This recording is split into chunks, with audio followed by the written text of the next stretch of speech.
đòi bí việc mà nâng limit x khát được muối này x cái đấy x to này x bột này x cái đấy bột to thôi đó x với con pi pon phải 4 đó là pi pon phải 4 nên lơ x đọ mùi chẳng bây giờ cho đầm lại lấy cho tới cơ vì mình điền số nó lơ số như này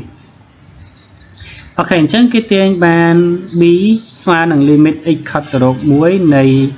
x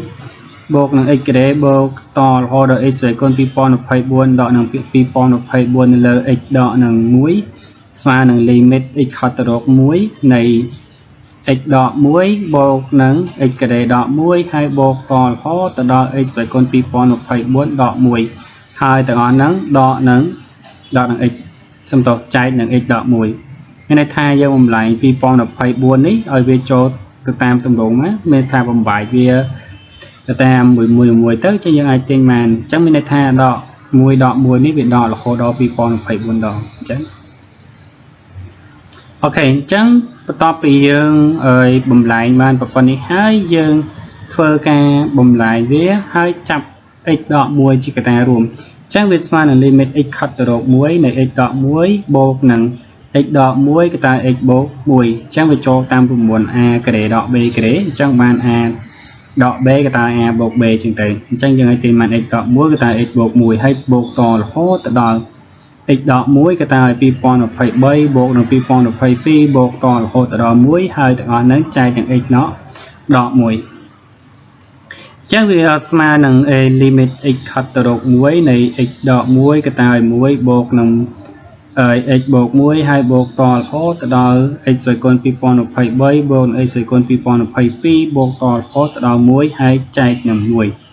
បន្ទាប់មកយើងធ្វើការសម្រួលx ដក 1 ចោលទៅដល់ពេលយើងសម្រួល x ដក 1 ចោលអញ្ចឹងអ្វីនៅសល់គឺ limit x ខិតទៅរក 1 នៃ 1 បូកកតាឲ្យ 1 បូក 1 ហើយបូកតរហូតទៅដល់ 2023 បូក 2020 សំទោស x ស្វ័យគុណ2023 បូក x ស្វ័យគុណ2022 ហើយបូកតរហូតទៅដល់ 1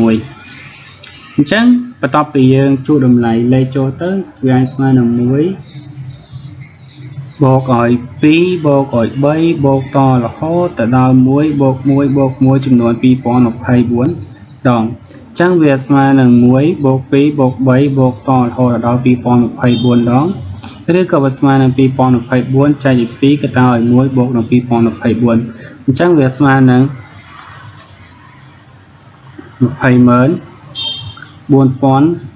សំទោសឲ្យ 2 លាន 49,300 មេថាយើងបំលែងនេះវាចូលតាមរូបមន្ត